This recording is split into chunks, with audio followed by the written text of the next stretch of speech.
Well, hello and welcome to a special edition of our midweek mashup. I'm here with some fiery friends of mine, Hey! Pastors Eric and Becca, and we are wrapping up a series in the book of Revelation. And so we thought it would be appropriate to light your mouths on fire with some hot sauce. Here we go. As we talk about the Bible and Revelation a little bit in particular. Don't worry, the questions start a little easy and then get difficult, just good. like our hot sauce. Oh, We great. have 5 levels of sauces prepared by our secret saucier. Why don't you tell us about our first sauce? Welcome to the Revelation Hot Sauce Challenge, a terrifying journey through the apocalypse, brought to you by people who think that your taste buds deserve to suffer gloriously. Great. And don't fool yourselves into thinking this is just some weak, my tongue tingles heat fest. This is prophetic level pain, the kind that'll make you question your choices, your existence, and maybe even your eschatology. Dang. Each sauce brings its own firebrand gospel that's guaranteed to leave your taste buds speaking in tongues. This first sauce is Zombie Apocalypse by Torchbearer Sauces. So let's ease into this, if you can call Zombie Apocalypse easy. This little number is packed with ghost peppers and habaneros, so it's less welcome to the apocalypse and more you're already dead, you just don't know it yet. Oh, and the flavor? Incredible. It's like your palate got invited to a party right before the house exploded. If you're not sweating yet, congratulations, you're dead inside. Or about to be. Oh, He said the first one has habanero and ghost pepper. That's The light work. first one. Okay. Well, All right. you two notoriously have said that you've enjoyed spicy foods. Yes, love spicy and so foods. we can't just No, you're right. give you a little No, you're right. little tingle. We gotta start off Go for it. well. All right, why don't you go ahead and take a bite of your first wing? Okay. We'll get your reactions, and then we'll jump into our first question. That flavor's delish. Yeah, I'd eat that. I'm seeing an instant reaction on your face. I'm sweating I knew you were gonna sweat first. immediately. I'll probably cough Immediately. So here's an easy question to get us started. Mm-hmm. Kind of goes with the theme. What is your biblical hot take? The Bible uses a lot of hyperbole Mhm. and says a lot of extreme things to make a point. And we got to be really careful when and where we take it literally, because the church has done a lot of damage by just interpreting everything literally as opposed to understanding the genre of literature we might be reading, or the fact that the person, like when Jesus is speaking, he is often using humor, but we don't read it that way because we don't understand the joke or the culture. Yeah. Or he's using hyperbole to like catch people's attention, but what he means isn't always 100% literal, and so we just got to be really careful. Well, now that we know your regulatory system is working, Yes. let's go ahead and move on to our second sauce. Next, we've got The Rapture, also by Torchbearer. And yeah, the name fits, because the sauce will straight up snatch your soul. Think of it as Revelation in a bottle. Vivid, symbolic, terrifying, and hot. Made with Trinidad peppers. It starts off innocent, then bam, you're on your knees praying for mercy. It's like a Bible study, but instead of learning about the lake of fire, you're experiencing it firsthand. All right, whenever you guys are ready. Oh man, I can smell that from here. Oh, I taste vinegar. It's Becca's your tiny fan is wafting the spice in my direction. That smells really good. It does taste good. And here it comes. It takes a few seconds, and then it comes. All right, our second question. What's something that Christians often get wrong about the Bible? Ooh, I think but I'm not. evangelism is often thought of as like, let me scream at you on a street corner and hand you a tract. Check, I'm done. But I think evangelism is really living like Jesus and relational ministry. Yeah. And okay, so it's a little more hot now. And if you're not building relationship with people, Yeah. I don't really think you've earned the credibility to talk to them about spiritual things. Yeah. Seems like you guys are cooling off a little bit. Let's go ahead to sauce My number gums are 3. burning. Yeah, my gums are burning, Yeah. and my body's getting cold. That Oh. can't be Not good. good. That can't be good. Yeah, my hands are freezing. Yeah, my head is hot, body cold. Mm-hmm. This one is Hellfire's Pure Hell. This is where things get biblical. literally. Pure hell is an unholy alliance of ghost peppers, Trinidad scorpions, 7-pot, and everything else the devil had lying around in his pantry. But wait! It's not just here to destroy you. There's garlic, onions, and sun-dried tomatoes in the mix too. Oh, yummy. It's like your Last Supper, only it's on fire. Need some pasta. This sauce burns more than your tongue. It sets your whole mouth ablaze. That one's the best one so That's far. delicious. Yeah, I'd eat that. I'd put that on anything. As that heat is setting in, why don't we go ahead I'm like to drooling. question number 3. What is something that you wish that non-Christians knew about Christianity?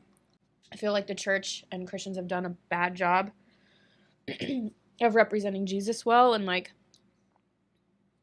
not that I'm the one to say who's representing Jesus well, but if you don't feel loved when you're around Christians, we're doing something wrong.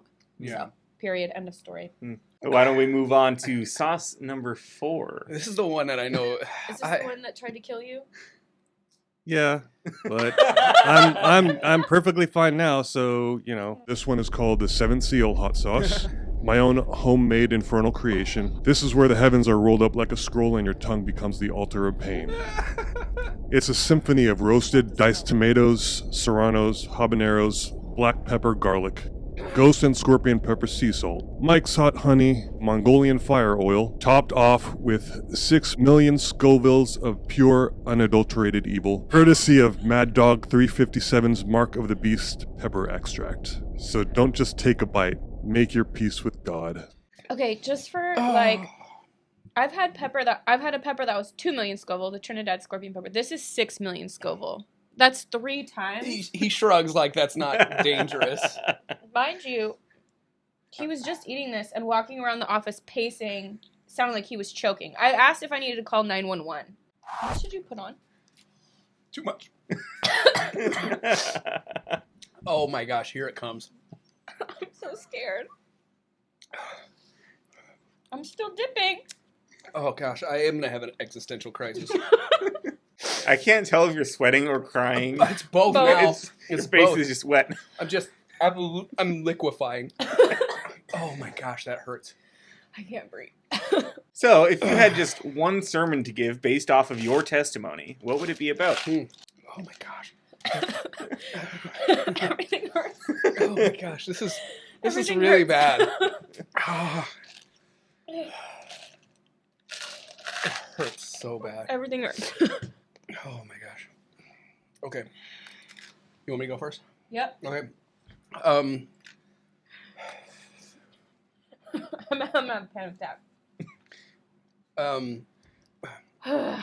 I think, based on my testimony, and this is fitting right now because I'm feeling really weak. Yeah. But, you know, Paul often talks about how God uses the least expected to show his power and glory. Yeah. 1 Corinthians 4:7, it talks about how we're just clay pots. We're just like fragile vessels. But when we allow ourselves to be transformed and allow God's presence to dwell in us and use us, it doesn't matter that we're clay pots and that we're fragile, because He is He is the one who works miracles and transforms, and so it would just be that. It'd be, you know, people think a certain type of way about us because we're pastors, and the reality is God didn't choose me because I was good or wise or anything. He chose me to show that, like, even a donkey can be used, even a sinner, even a self-centered, you know, whatever, all the adjectives I could say about myself when I'm at my worst. Anybody, the door is open to anybody to come and to experience the love of Jesus, and anybody can be used to put His glory on display. And I don't know if I'm making any sense. I'm not sure where I am right now. I'm blacking out. Seems like you guys are starting to feel the heat quite a bit. I'm like kind of mildly hallucinating. Like I'm having like an out of body experience. Secret Saucier, why don't you take us home with our 5th sauce? The end of all things. The Beast of Revelation, a lethal combo of 5 insanely hot sauces blended into one monstrosity. This is your day of judgment. A conflagration of Hellfire's ritual Caribbean-style hot sauce, Fear This and Cranked, along with Karma Sauce's Cosmic Disco and the infamous Mad Dog 357 hot sauce. It's a spicy 7-headed dragon of doom. By the time you hit this sauce, you're either a seasoned warrior or you're Googling how to reverse tongue death. Either way, your body is in temple, and it's about to be laid under siege. Oh, God. The smoke from the fire on your tongues will rise up to the heavens for all the angels to witness. But don't worry, it's not forever and ever. The burning will stop eventually. Probably. And if it doesn't, at least you'll go out knowing you faced the Revelation series Hot Sauce Challenge and lived, or died, to tell the tale. Enjoy the ride, sinners. You've earned it. Really flavorful. And the sweat's coming again. Here we go. Immediately. Oh, my tongue. It immediately coated my tongue in fire. Let's go ahead and wrap up with our 5th and final question. Sorry, I have to blow my nose. So what is happening in the book of Revelation, and what does that mean for us today? In other words, what the hell? I almost spit my ice. What audience is this for? Is this a midweek mashup? Or is this a I'm the audience. Is this a pun pastor? We're not even recording anymore. Oh, gosh. There's several instances in the Bible where the author was talking about visions, and they don't always make sense, right? Like, they're very... It's like dreams when we have dreams. That's why I say fever dream, right? Always like, what's going on? That was so weird. And it's always like these weird like dreams, right? And I feel like sometimes that's how like visions of like the authors in the Bible. It's really hard to interpret those things because they can be really bizarre. And I don't think it's meant to be taken necessarily literally. I think it's very symbolic, and I think sometimes we believe we have to read the Bible very literally. But a lot of times it's conceptual or symbolic, and it's important to recognize that and understand the cultural context of the time and the history behind what was happening at that time, or we read things incorrectly and out of context. And I think it's really easy to think Revelations is all about end of times, but I don't think that's what the author was intending at all. And I agree with like everything you were saying, and just kind of like elaborating off of that. I know for a long time, like, I grew up in kind of that satanic panic era. Left Behind, The End Is Near, 2012, you know, like all those kinds of things, right? Gosh, I forgot about that. And like, I remember, oh, this person's the mark of the beast, and oh, this is that, you know, 666, all that stuff. And so for me, like, I grew up very like paralyzed by fear. And like reading Revelation was always like really scary to me. Because I didn't understand it. And like, sorry, my mouth is on fire. I didn't understand it. My tongue is literally like burning. I'm trying to talk, but it's like but the front of my face. It's like right here. It's weird. Do I have like I feel like I have a red ring around my like. Yeah, we probably both have like a clown mouth going on. Yeah. That's weird. So I grew up like almost scared to read Revelation, or I'd read it and I wouldn't understand it and I didn't know who to talk to about it. So I'm really glad we did a Revelation series, because I feel like it was able to give people like some more context, and like instead of perpetuating satanic panic, like this was what the book was intended for. Here's the history. Here's what people believe.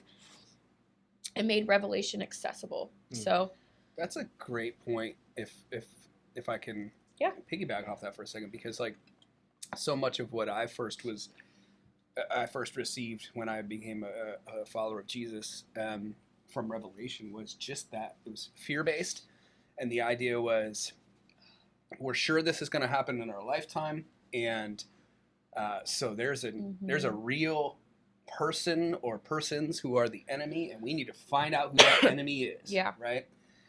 And that's just, there's nothing in the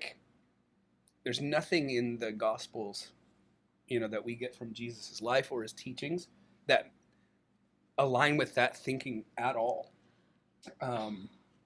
In fact, Jesus went through an apocalyptic thing himself. He was tortured and killed. He went through hell on earth. Yeah. And all the while said, forgive them, they don't know what they're doing. And so for that to be our takeaway from the book of Revelation doesn't make any sense to me. Does it talk about some future event? Yeah, because we are not living in a new heaven and new earth. But the majority of Christians throughout the last 2,000 years who have read this book's got to mean something to us. It's not just this thing that only matters to the last people on earth or whatever. And I think it's really important that we hone in on what that has meant to Christians throughout the years and really take that to heart. And one last thing I would say, if I can, is it is so hard to know what's literal and not literal in the Bible. Yeah. And almost nothing in Revelation is to be read literally. I think of Acts 10 when Peter has this vision from God. And it says he sees a sheet with all these animals that he's told to get up and kill and eat. And then the vision is over, and the next thing Peter does is not kill an animal and eat it. It had nothing to do with eating. It had everything to do with the gates of the kingdom of God being open to Gentiles, which it had always been, but culturally it was closed. And so Peter understood this vision of, don't call this not kosher food unclean. Nothing I have made is unclean. And he understands that not as, I'm going to go eat this lizard. He understands that as, God is doing something new, and it's up to me to participate in that and go and do something that is so culturally not acceptable, and that's to go eat with this man and tell him the gospel of Jesus. And in the same way, Revelation is not to be decoded to say then this is going to happen, then this is going to happen, then this is going to happen. It's to open our minds to a different reality than we maybe were open to before. And it is meant to call out in us faithfulness to Jesus and a witness to the world of who Jesus is, not a fear and an enemy-making type of mentality. And so, I'm older than Becca, but my initial experiences with Christians and with Revelation is similar. Just that whole satanic panic idea, and you better be ready. And I'm I remember even early on going well, I'd get hit by a bus tomorrow. I should probably be ready anyway, right? Everybody's life is temporary. So what does that mean? And so I found actually now comfort in the book of Revelation where I used to find absolute terror. And so I'm hoping that people can get to that point where they can maybe shift gears. Well, thank you guys for subjecting yourselves to fiery torment. We made it. I'm shivering now. Yes, I'm I have never been cold. more cold in my life. We'll go ahead and get you guys some first aid. I see dead people. I already saw dead people. And thank you for talking about just a really difficult topic. Many difficult topics, actually, but really appreciate your guys' perspectives and being able to do this in a humorous sort of way. So, oh my gosh, okay, let's get you guys some first aid. If you're interested in more of what we're doing here at FCC, it's not this all the time, but I assure you, it's just as good.